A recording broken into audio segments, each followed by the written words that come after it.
What do we do when things don't go as planned? What happens when your life doesn't turn out how you thought that it might?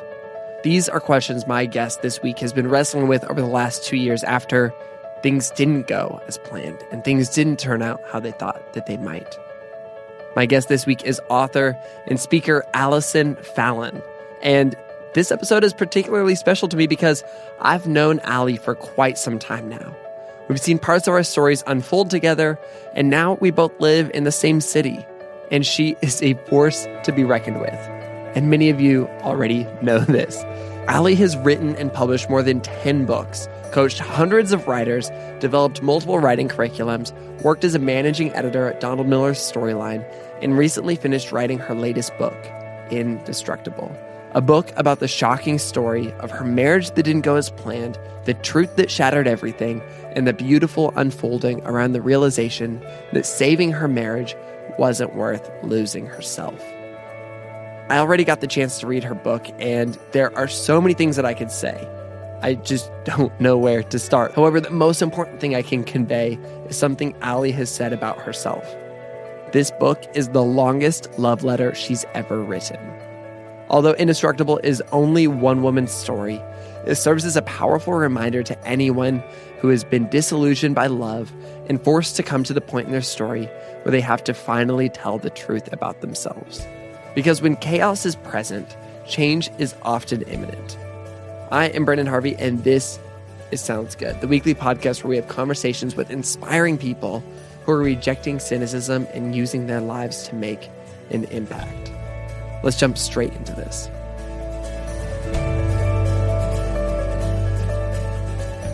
Welcome to the studio, Allie. Thanks for having me. Oh my gosh. So you and I have known each other forever, a long time. I mean, it's been since probably 2011. Is that right? Yeah. I mean, I moved to Portland in 2011. So that means, we met for the first time in Portland. You weren't living in Portland, but you were visiting. Yes. So it was probably like 2011, 2012. Somewhere right around there. It's a long time. It is a long time. I know. Wow.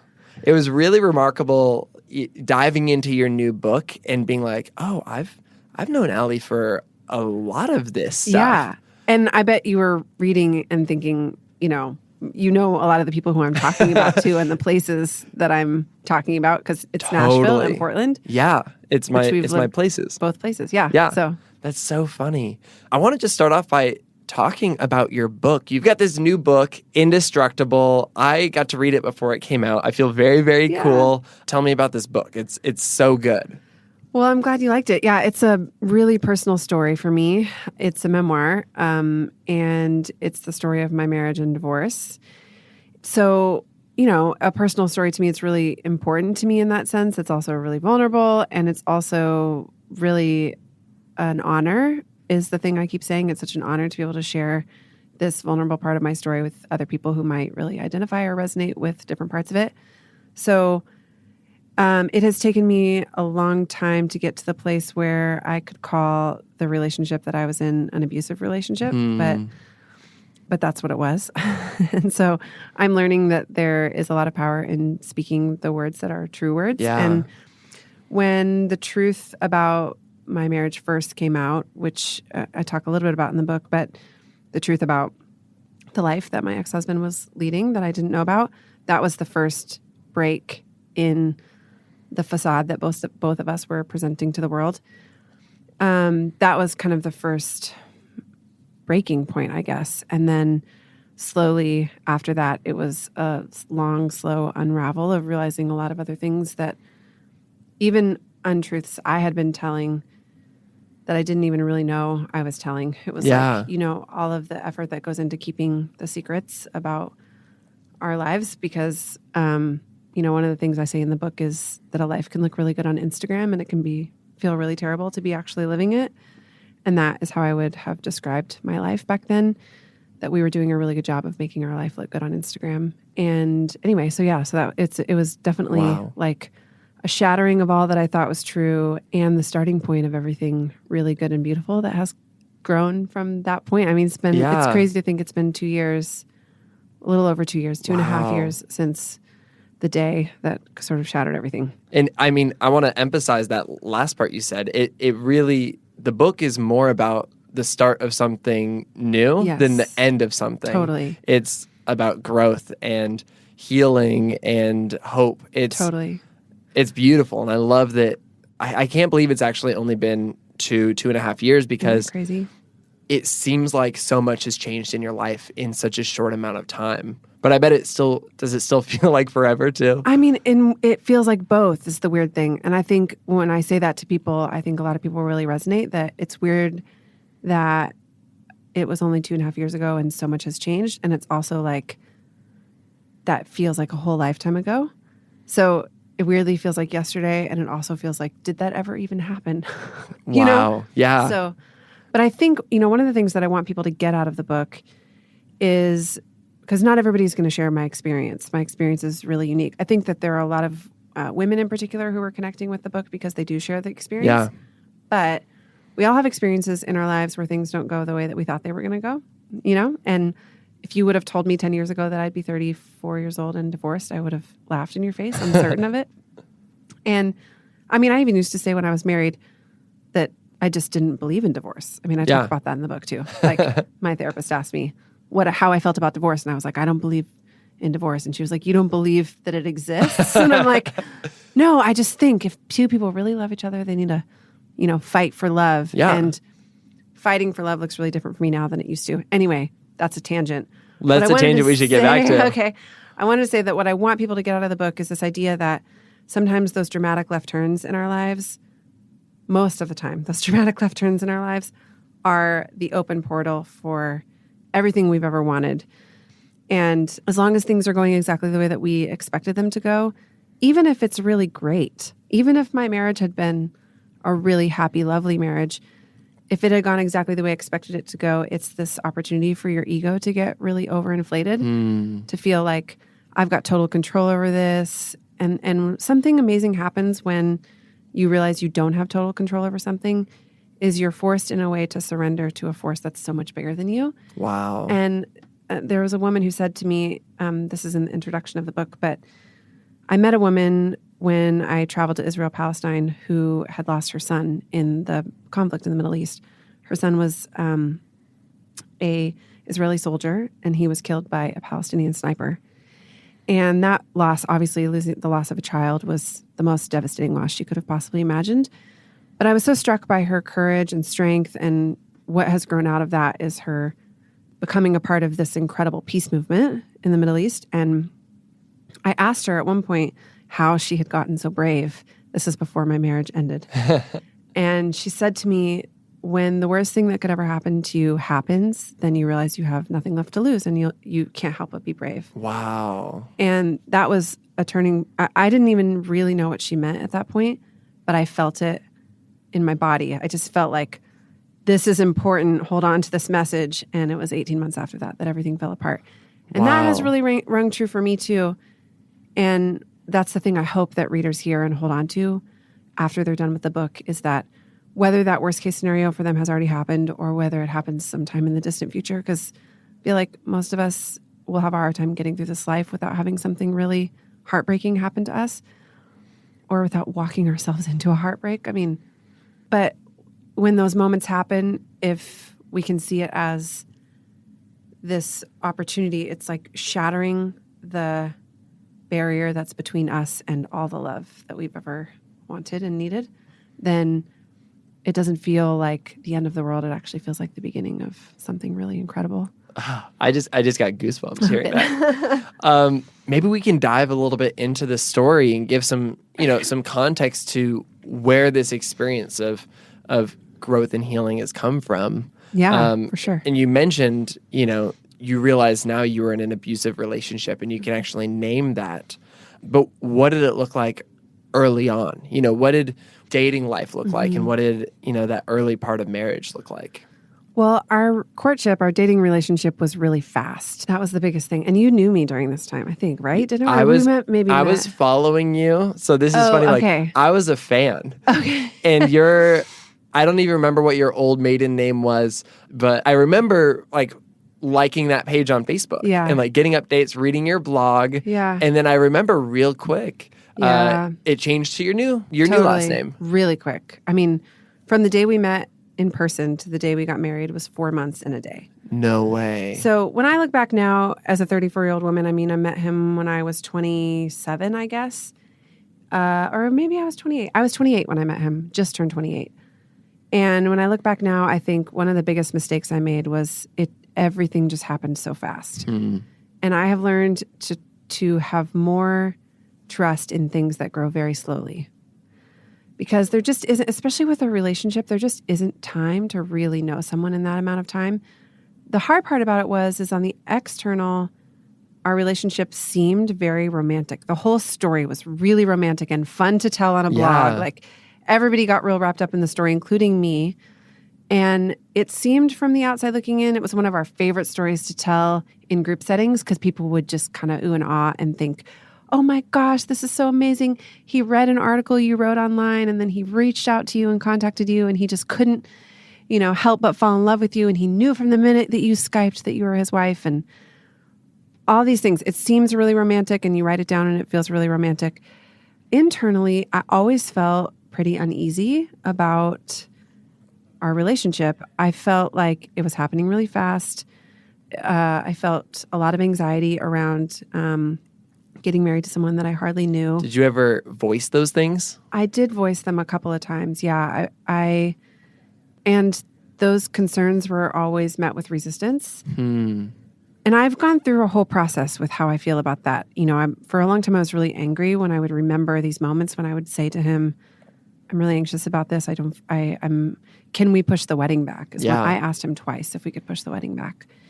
And both times, I want to be careful how I say this, but both times he talked me out of it. I think that's fair to say. He talked me out of pushing the wedding back. And one of the times he was really reassuring, really sort of would classify that conversation as very sweet. The other time was much more frustrated. And again, I want to be careful. How I remember the conversation, he was frustrated and angry and upset and really, really wanted me to stop talking about the fact that I was anxious about our wedding. And I talk about this in the book too, but I met a man who had been divorced twice. And I gained a lot of insight from talking to him. One of the things he said to me was my ex-husband was scared. That's why he didn't want me talking about how I was scared. I don't know if that's true or not, but it helped me to have a lot of forgiveness and compassion for where JD might have been in that moment. So yeah, I did try to bring it up and was redirected. And that was a dynamic that should have been more concerning to me than it was concerning to me, but I didn't voice how truly concerning it was to me. That dynamic, the dynamic of control, the concern should have been I didn't feel safe to speak up about what was true for me. Yeah. And I didn't feel ready to get married when we got married, and I did it anyway. Did you almost kind of excuse it as, I'm just going to let him lead the way. Like I'm going to trust him, let him lead. Well, so here's one thing to add to the equation, and I don't know, I'm sure your readers are coming in terms of faith perspective from all over the map. But I grew up in a really evangelical environment, and what I was taught about how relationships operate was from a really evangelical worldview. And so for those who are listening who have that same upbringing or worldview, it won't be hard for them to understand. And for those who are coming from a different worldview, the gender roles are pretty specific. The man is meant to be the leader in the relationship. Marriage is really highly valued. And so this is another element that I was 28 and I wasn't married so I was sort of like late to the game, which I think in a wider cultural context, 28 doesn't feel late, but within the evangelical context, it felt late. So I felt there did feel like a sense of urgency, and he was a pastor at a church. So that also felt like it's checking all the boxes. A sense of urgency there. And we were also waiting till we were married to have sex. So that adds another sense of urgency. So it was like he was in Florida, pastor at this church. I'm in Oregon. So we're like as far away geographically in the same country as we can possibly be. The waiting till you're married, which is also part of that evangelical worldview upbringing. The man as the leader. Like all of these elements mixed together can help a person understand why I would be standing at the back of the aisle, ready to walk down the aisle on my wedding day. And the thought going through my mind is, I don't want to do this. And I do it anyway. So it took me a long time writing the book to answer that question for myself. Yeah. Like, why would a woman walk down the aisle when she doesn't want to? But I think the answers to that question for me come from what it feels like to be a woman in the world and what it feels like to be a woman in the evangelical world, and what I was taught about love and relationships and what really matters. And also just the challenge as humans that we all face in really showing up in our lives with our whole hearts and telling the truth about ourselves. I'm learning to have compassion for that version of myself who couldn't tell the truth about what she was feeling, because it's really hard. It's really hard. It's the only way that we ever do anything meaningful in the world is showing up and telling the truth about ourselves, but it's the absolute hardest thing that you can ever do. I start to notice now at least people who are scared to show up and tell the truth about themselves. What they do instead is tell the truth about other people. So it's a lot of finger pointing, like all the stuff you see in social media now about pointing fingers at other people. They're wrong because of XYZ, or these people need to fix. That's all just people being scared of showing up in their life with their whole heart. Wow. And the harder thing always to do is to tell the truth about yourself. It's harder than to tell the truth about other people. So, and I had to do that when I wrote the book too. It would have been really easy to tell the story in a way where I tell the quote unquote truth about him and what he did and what he said and what happened. Just totally burn him. Totally burn him. And I could have enlisted people in that story. I think actually it would have been fairly easy to enlist people in the story because the details are salacious enough that it's like tabloid style stuff. And I think people would have felt defensive of me. And I think it would have lacked, if I had chosen that route, it would have lacked the transformative power that it's had for me to tell the story the way I told it. It would have unnecessarily burned him, because I don't think he's a bad person. I think he is a hurting person like all of us are. And I think it would have lacked the transformative power that it has been having for readers too. And one of the things I really wanted was, if there is a woman who's in an abusive relationship, whether it's emotionally abusive, spiritually abusive, physically abusive, who comes to this story, what I want her to know is she has the agency to make a change. And as long as I'm blaming him, she doesn't see that she has an agency to make a change. It's like, as long as we're pointing the finger at somebody else, we are sacrificing all of the power we have to create change in our own lives. And if you want power to create change in your own life, we have to stop focusing on what other people are doing and start taking accountability for our own choices, our own words, our own actions, our own lives. The analogy is, if you think of it like you've got $10 to spend in a day, and you can either spend those dollars, dollar for dollar, on someone, you can use that energy toward someone else, toward fixing them, correcting them, blaming them, changing them, whatever. Or you can spend those $10 on taking accountability for yourself and your own thought process. And I just want to spend $10 on myself. It's gonna move the needle more. Yeah, agreed. just spending the dollar trying to get somebody else to change is not going to guarantee that they change. But intentionally saying, I'm going to put this dollar into changing myself, you're going to get $1 worth of change if you're going all in on that. Totally. Yep. You just talked about this, but I think a lot of people would go into this book, maybe thinking, if they knew your story, if they had kind of experienced your life over the last few years, thinking, okay, this is going to be a book where she just burns and destroys JD. Mm-hmm. And, you tell the truth in the first third of the book, it seems like. And then really quickly you move on, and it's the journey that you go on and the process you have of learning to trust yourself again and learning what love looks like, and ultimately getting to a point where you just said that you don't think JD is a bad person. Mm-hmm. And I would imagine, earlier in the process of the divorce, you would say he was a bad person.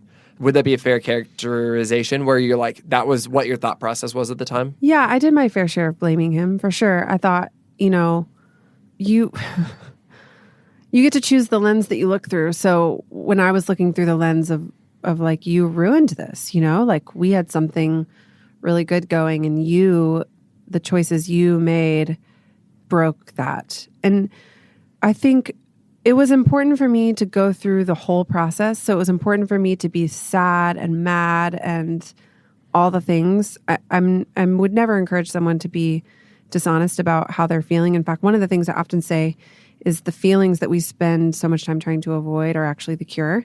You feel a feeling all the way through and it lets you go. So like one feeling I tried for a really long time to avoid was anger. I really didn't want to be angry with him because anger felt like, well, first of all, I mean, he had spent most of our marriage being angry with me. So anger felt like this very threatening energy, and it had never really felt safe for me to get mad.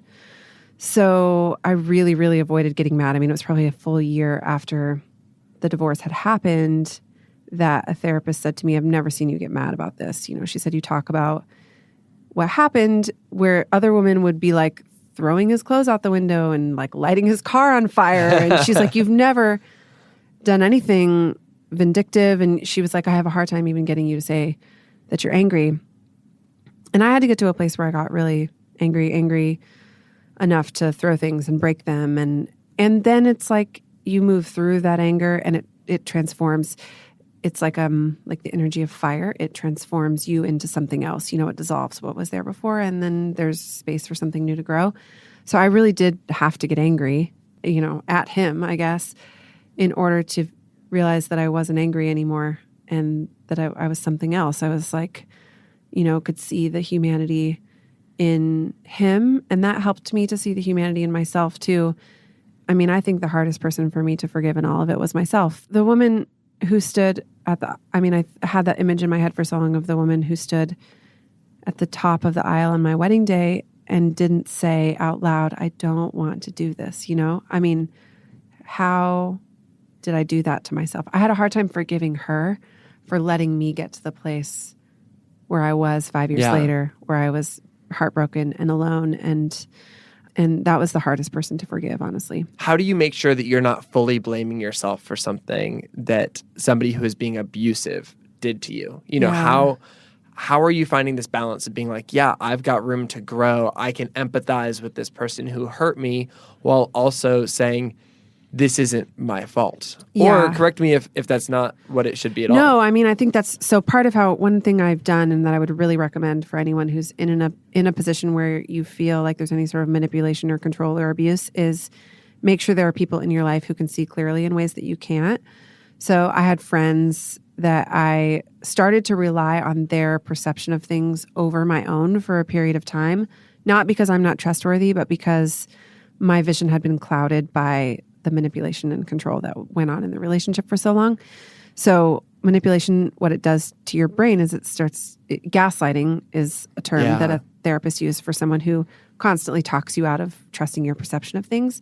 And when you've been constantly talked out of trusting your perception, you start to see things you can't see clearly. So I just started asking friends, can you help me? Can you affirm me when my perception is correct? And can you help to correct me when my perception is off? And that was really helpful. And I had therapists who, you know, especially a therapist who specializes in trauma and PTSD, because your perception is also altered dramatically by trauma. So I had really great therapists who helped me with that also. But I will say, I think this is another aspect of the answer to your question, that although I have a lot of compassion and softness in my heart for him, there is no space in my life for contact with him. And maybe there will be someday. I don't know. I can't answer that question. But I, at the recommendation of a therapist, did what's called total no contact, which is exactly how it sounds. Especially when you've been in an abusive relationship with somebody, it's, I think, really important to have very clear boundaries that you have zero, like no text message, no email, no nothing. It was through lawyers and through therapists, and that was it. If there was any information that needed to be relayed, that was how it was relayed. But it's been over 2 years now that I've had total no contact with him, and I really don't have any desire to be in contact with him. Totally. I mean, I think at this point, enough healing has happened. You need space for healing to happen. Yeah. And once healing has happened, it becomes easier to have contact reintroduced because now I'm not questioning my perception anymore. However, even still today, I think if I bumped into him in public, I probably would be okay. But I'm not like itching for the day when that happens. Yeah, there's not interest for it. No, Yeah. I don't wish him any ill, but I don't really feel like seeing him. Yeah. Tell me about the process of writing this book and choosing to put this all out there, because I know that there were people in your life who you were trusting and who you were sharing, but it's not like before this moment you had put all the details out there. Mm-mm. What was the feeling when you were getting ready to approach turning this into something that a bunch of people are going to read? Yeah. Well, it's been baby steps, honestly. I told myself when I first sat down to write the story that I was writing it for me, and I just needed to write all the true stories so that I could heal, and I didn't care if anyone ever read it. And so I literally booked 8 days at the beach down in Florida in a little cabin and wrote the whole story in 8 days. Like a day or two on the other end of it when I got back to Nashville, I kept writing. Did you write it good, or did you just get it all out? How does that work? It was a true Anne Lamott shitty first draft. It was and it was in my angry phase. So it was a really blaming, angry, mean. But I needed it. I mean, it was it needs all to get down on paper. Yes. So, but it was 55,000 words. Wow. That was the first draft. And then I let that sit for a long time. That was November. So November of 2016 is when I wrote the first draft, and I let it sit for a couple months and then picked it up in early 2017 and did my first revision. And the first revision was the first time where I really started answering more of the hard questions, like why did I get married when I didn't want to? That was a hard question to answer. Question number 2, why didn't I tell someone the truth sooner? Question number 3, why did I stay for as long as I did? And answering those questions were the most healing questions to answer for me, because what I started to realize was the answers to those questions were things like, I wanted to sacrifice my life for the sake of love. I really believed that what I was doing was the right thing, or I wouldn't have done it. And until I started to uproot those beliefs, I couldn't correct them. I don't love the way that I'm saying that, but I couldn't see that the way that I had been wrong about what love was and what it meant. Yeah. And what its purpose. You were trying to, martyr yourself for love when what you were experiencing wasn't love. Wasn't love. Wow. So you had to change the way that what you thought love was. Completely change what Can you talk about that transformation? Totally. I had to, and I talk about it a little bit in the book too, a lot in the book, but it's like this total dismantling of what I had constructed to believe was true. Like my worldview about love and faith and God and what my role is in the world, what it means to live a life of meaning, which was very impacted is too small of a word to say how much my evangelical faith and upbringing was it that I collected the pieces from there, and I built this idea of who I thought God was and what I thought faith was and what I thought love was and how you were supposed to be love in the world. And so it was terrifying to totally dismantle it because it was the only thing I'd ever known. And I really didn't want to completely abandon my faith because my faith felt really important to me. It felt like the only thing that I could cling to even in the hardest times. So letting go of that felt totally terrifying. But what I found was that there's a great Richard Rohr quote. He says that God broke all the rules in order to love me. And I think that really resonated with me during the worst points of the divorce, because one of the things that happened for me is I just let myself be human. There's a scene in the book where I think I know the one you're going to talk about. Yeah, I love it. I actually wrote it down. Where I drink a bunch of wine all by myself in my house. I did a lot of drinking in the year after the divorce, which, at one point I was like, am I an alcoholic? And I asked a friend, like, do I need to be concerned about my drinking? Because I was drinking every day and I was drinking a lot. And she was like, well, let's talk. She set a date. She was like, let's talk on that date. And if you're still concerned about it, she was like, right now I think you're grieving and you're coping, and you need to just let yourself cope and let yourself totally unravel, which was such great advice for me in that particular point in time. I'm not saying it's universal advice for everybody, but it was just good advice for me because I had been so focused on living this perfect life and keeping myself together and pulling myself up by my bootstraps and sort of having all of the answers and this idea that I was going to polish myself and be this incredible Christian and then like present myself to the world and be so proud of, like the work that I was doing in the world. And I feel like where I met God for the first time, so strange to say for the first time, because it's like I was born into this family that was the focus was on faith. But I think I met God for the first time that night, just totally drunk in my house by myself, lighting a bonfire on my back porch, because I was just so desperate, and I think we meet God in the times when we're desperate. That's when we need him the most. And the only way that God can get through to us is when our ego is out of the way. And so as long as what we're doing, our strategy for living our life is working for us, that's all ego, self. And as long as that's in the way, it's like a plexiglass around us. And it's like people and God and spirit can get close, but can't actually touch you.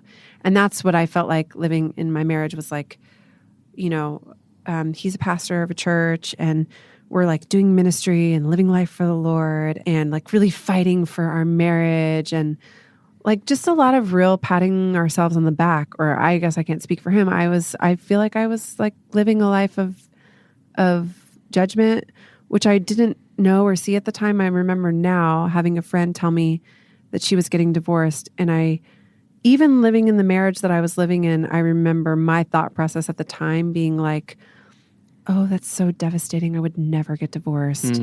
I didn't think of that like judgment toward her. It didn't register as judgment to me. But at the time I was just like, I saw myself as untouchable. Yeah, I was above it. And so it wasn't until that night in my apartment when I'm so desperate or this is still when I was living in the house. I was so desperate. I lit a bonfire in the backyard. I'm burning my old wedding quilt and a little lace bolero that I wore on my wedding day and my marriage certificate and old credit cards and stuff in the bonfire in the backyard. And then I've decided that my house is cursed with evil spirits because it won't sell.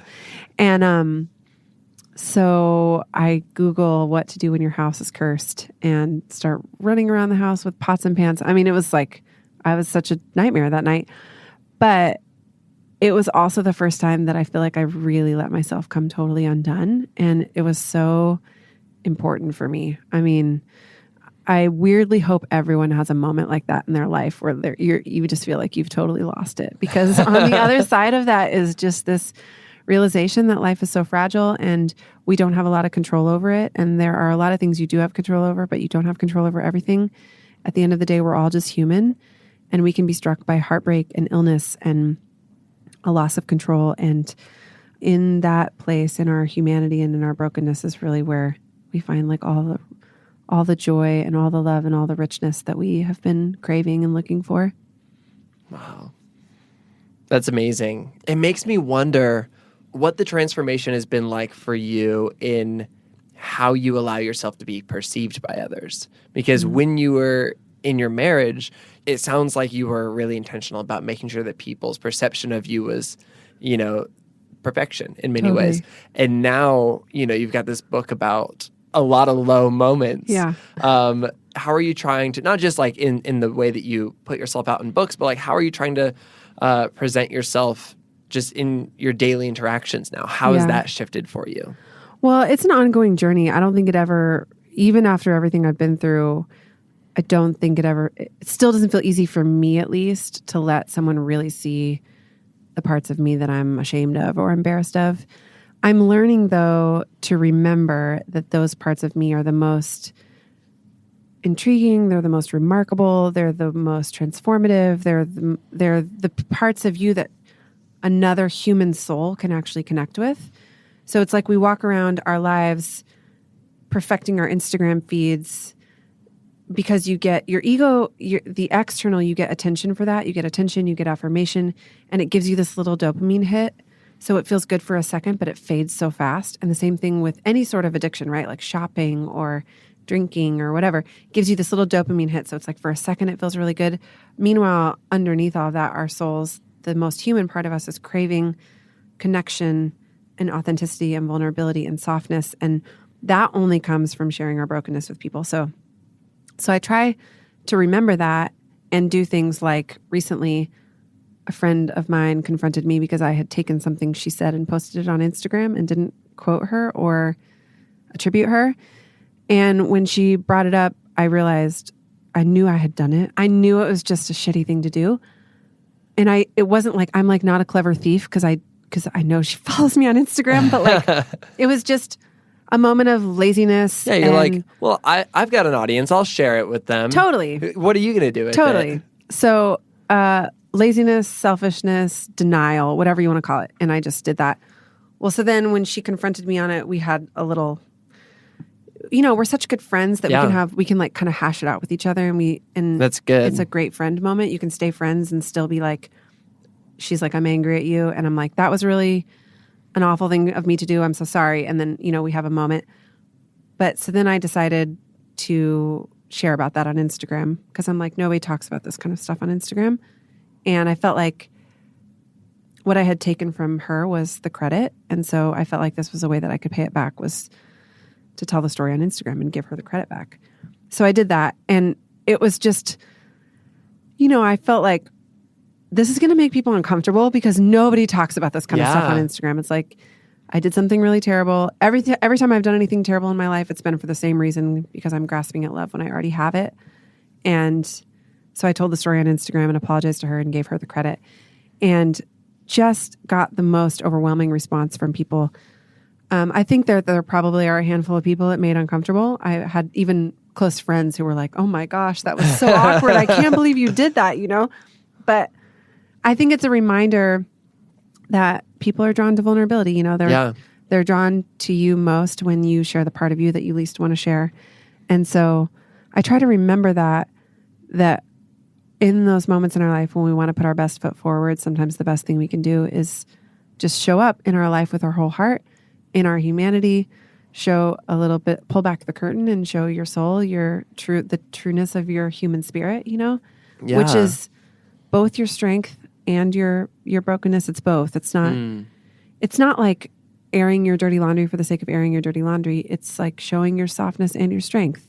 Yeah, your resilience. I like that. And that is what I hope the book is too. Because the book is not like a wah like victim story of this terrible thing that happened to me. The book is me showing up in the wholeness of the truth of my life. It's like, here's the darkest moment of the last year of my life. And also, here's the brightest moment of the last year of my life. I mean, I end, well, I don't want to give the ending away. But there are a lot of bright moments in the book as well. It's really sweet. Yeah. I love that so much. And it reminds me of, in the book, you've got all of these stories of you showing up with various characters and just being real and raw and vulnerable. Like, I think about you showing up at yoga class with your yoga instructor who's essentially a stranger and just like letting it all out, like sharing your story with her more than, like, before you've shared it with anybody else, just because you're like, this is a safe place and I'm just going to let it go. Yeah.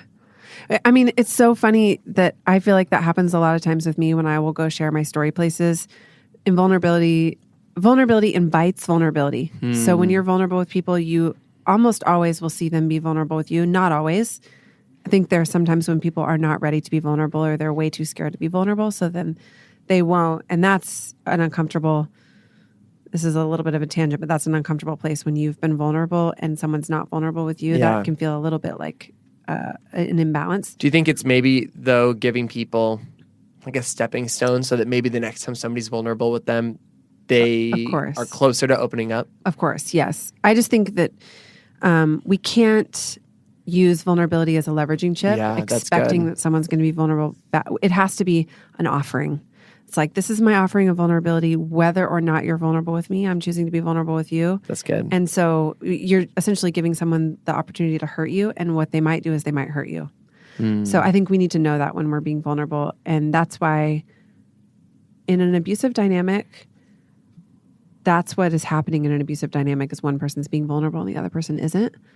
Anyway, so that's a little bit of a tangent. Where were we going with that? We were talking about yoga. Yes. Okay, so vulnerability invites vulnerability. So Sarah, who was the yoga instructor at the studio that I was really drawn to from the very beginning, is a very vulnerable human. And I think I knew that from the minute that I saw her. Interesting. I just saw it in her essence. And so I trusted her really instantly.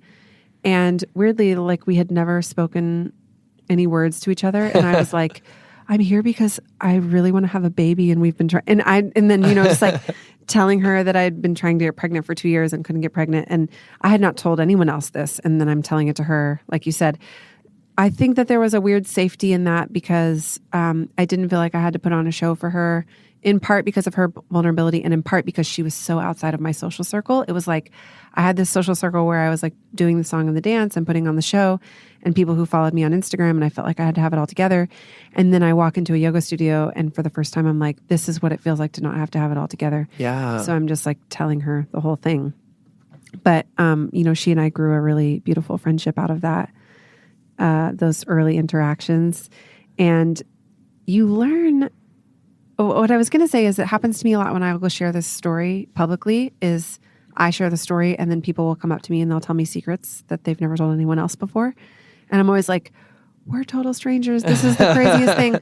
But also like have such an honor. It's such an honor to have someone share those secrets with you. And the thing that I always say now is, I want to challenge you to go tell this secret to someone who actually knows you, not because there's anything wrong with them sharing it with me, but because sharing with me is just practice.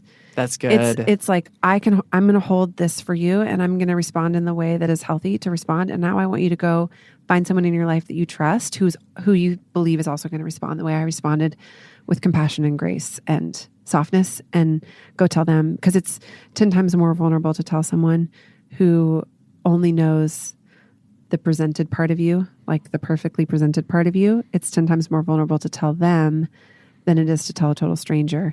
And it's great to practice on a total stranger because you just get the practice of the words coming out of your mouth and the feeling that you feel when someone goes, you're normal, you're human, I get it. Yeah, it's so normal, And then you can sort of take a deep breath and go, okay, maybe now I can go tell someone in my real life, But that, honestly, the step one in shattering the facade is telling the truth, and the truth, for as awful as it can be, because that's where my story starts too, is the truth coming out of what was really happening. For as awful as it can be, it has a strong reputation for getting us out of ruts. So if you're feeling stuck, the first thing I always tell people to do is tell the truth. There's something you're wanting to say that you can't say, almost always, if we're feeling stuck in our life, in our writing, whatever. And so that day that I found the truth was like, this feels like the worst thing that could ever possibly happen. And it's actually the start of everything beautiful that has come from that place. You can't really do anything if you're not telling the truth. So, man, that's beautiful. And this idea of vulnerability, it seems to tie really closely into this idea of being both soft and strong. Yes. I think that as you pursue that vulnerability, you gain both. Mm-hmm. You lose the border you've built around yourself, but it makes you, it almost makes you stand up straighter. Totally. And it's interesting that you mentioned standing up straighter, because I talk a lot about yoga in the book. Yoga was a huge part of my healing process. And it wasn't until later I started reading like Bessel van der Kolk and the research around how powerful body movement and yoga can be for healing PTSD and rerouting neurological pathways. And it's incredibly profound. But yoga is also, on its most basic level, your body is such an amazing metaphor for everything in life. And, they'll say in yoga that the only reason we get strong is so we can be soft. Like the only reason that you get strong is so you can also be flexible. And the only reason you're flexible is so you can also be strong. You have to have both. You've got to have an incredibly strong core to be able to do all of the twisty movements and stuff that everyone does in yoga, or to, do like a back bend, which in yoga they call them heart openers, because your chest is actually opening when you bend all the way back. In order to do that, you have to have a massively strong core. Wow. And you can't do one without the other. So it's just been an interesting, you go into a yoga class and you, for the first 50 minutes of the class, fight through the shaking muscles and everything to hold the postures. And you push yourself far beyond your physical capacity or what you thought you could do.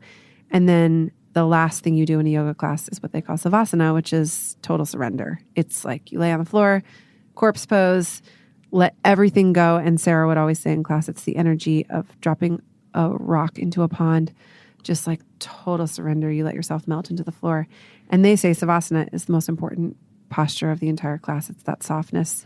At the end, like you fight for strength, and then you let it all go and you let it sink into the changes that you've just fought for, you let them sink into your body. I think every time I'm just like, man, yoga is such an incredible metaphor for life, you know? It's so funny that you say that, because I was thinking about all the times I've taken yoga classes when I was in college and after college.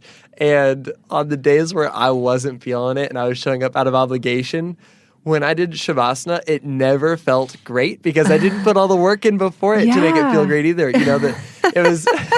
You're like, I feel like I'm kind of cheating. I'm just... Yeah. And I don't even have a deep metaphor for that. I'm just thinking that's hilarious that, it's most important when you show that strength first. Yep. And, oh, man. Yeah. That's amazing. So maybe we'll start wrapping up, and what I'd love to do is end with asking, how do you know when to walk away and when to stay? I feel like that's such a difficult thing to know, should I stay here and fight it out, or is it most healthy for me and maybe even other people if I pull myself outside of this? Yeah. That is the question I get more often than any other question. I mean, I get emails like that all the time, and it's heartbreaking for me because there really is no easy answer. And I wish I could sit down with every person and walk through the specifics of their situation and really hear them. But a couple of pieces of feedback or advice I would give. Number one is to start to tell the truth about what's really going on inside of you. So, and by that, I mean admitting your human limitations. And I wish I would have done this sooner. I wish I would have been talking to friends about what was going on behind closed doors and really talking about how painful it was for me, how hurt I was, how angry I was, how hard this was for me. Because I think if I had done that, I would have had the support I needed to walk away before things got as bad as they did. But I think the reason I didn't do it is because I really wanted to be so strong. And it's so counterintuitive that happens, like those of us who really want to be a force for good in the world, we're trying so hard. We're like giving all of the energy and effort that we have. And sometimes the most transformative thing you can do is just say like, I actually can't. I don't have the capacity. I don't have the answers. I don't have the strength. I don't have the strength of will. I just don't have it in me to give right now. And when I rewind my marriage all the way to the beginning, I think like if I would have just said that before my wedding day, like, I don't have it to give. I don't have the trust to give you right now. I wish I did. I wish I trusted you enough, because I did wish I trusted him enough to marry him. He really wanted to marry me, and I wish I had it to give, but I didn't. That was the truth of where I was at, and instead I just went like, I can figure this out, and I will, get over my fear and anxiety, and I'll just like pull myself together and make this happen. And I think when we start walking down that trail, that's like we have veered off of the trail of authenticity and truth and love. So that's one piece of advice I would give to people. And the other thing is, we can't really love people until we are healed. And so that we're giving that love from a really authentic place. And in order to heal, a lot of times we have to create really strong boundaries. If you think of it like, people oftentimes give this example of boundaries, like it's like a fence around a playground. Now suddenly the kids feel safe to play. Okay, we don't want to be 5 years old playing on a playground forever, but for a period of time when you have a big wound or when you're trying to grow yourself up emotionally, there is a period of time where going no contact with people, quitting a job where a boss is really harsh with you, or quitting a job that doesn't feel good for your heart or for your spirit, or cutting off contact with a parent who says harsh words to you, or ending a romantic relationship that is bringing up too much anxiety for you to handle. So I'm like, the examples I'm mentioning are not necessarily abusive. They're just, for a period of time, it can be really helpful and necessary actually to create these really strong boundaries where you're like, I'm only going to surround myself with people who speak kind words to me. I'm not going to come into contact with anyone who says anyone who's harsh with me. I'm just going to like create this really safe place for me to have some heart healing. Not because that's how we want to live in the world forever, because I think that there's a lot of value to pushing yourself outside of your comfort zone and loving people who don't have what it takes to love you back. But you can't do that until you've got the strength of spirit and strength of heart to do it. And so it's in yoga, they would say like a yoga flow, you do like open, close, open, close, open, close. And I think that is a great metaphor for what we do with our hearts. You open your heart to someone and you just go all the way for love, right? Like 2 feet in. There's no other way to really do love other than to just completely be vulnerable with a person. And then when you experience a heartbreak or a wounding, you close for a while. It's not because it's not bad. It's like not because you want to have a closed heart, but because you need to protect for a period of time in order to heal, in order to, to let the experience of what happened really transform you and let it sink in. And then you open again, and then you might close again for a time, and then you open, and then you close, and then you open. And that's where the strength and the softness comes from, is knowing that you can do both. So I think you know what's good for your heart and what's not good for your heart. And I think I want to give people permission to do what's good for your heart, even if it doesn't make you feel like it seems like it makes you look like a really good person. One of the things I say in the book is like, the harder we try to be good people, the worse people we become.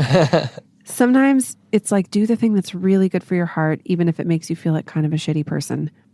It's like filing for divorce was the last thing on my list of things that I had wanted to do in my life. It made me feel like a bad person, but it's the best thing I've ever done, and I needed to do it. And do you feel like coming away from that, it made you a better force for love and change? Of course, yes. There's no way that I would be the person I am if I had stayed in my marriage. There's just no way. I was in survival mode the whole time. Yeah. That's beautiful. I just want to tack on one more question, because it kind of reminded me of this passage you have at the very end of your book, where you talk about hope, and you talk about, even in the midst of experiencing more heartbreak and more pain, you still felt hopeful because you were experiencing that. And so, for people who, maybe need a little bit of encouragement that hope is coming at the end of that pain, what would you offer them? I would say the hope is that we can start to see every single thing that happens to us in this life as an opportunity to learn and an opportunity to grow in love. And when you can start to see that and recognize that you have an incredible resilience to experience pain and survive it and come out actually better on the other side, or more true. That's a better way to say it than better. It's not really better, but like a more true version of you on the other side. And when you realize that, that's when you really get the advice that my friend from the beginning of the book gave me, which is like, you realize you have nothing left to be afraid of. You've got nothing to lose. Pain it's not pleasant, but it's temporary. And everything that happens to me is this opportunity to become a more true version of myself.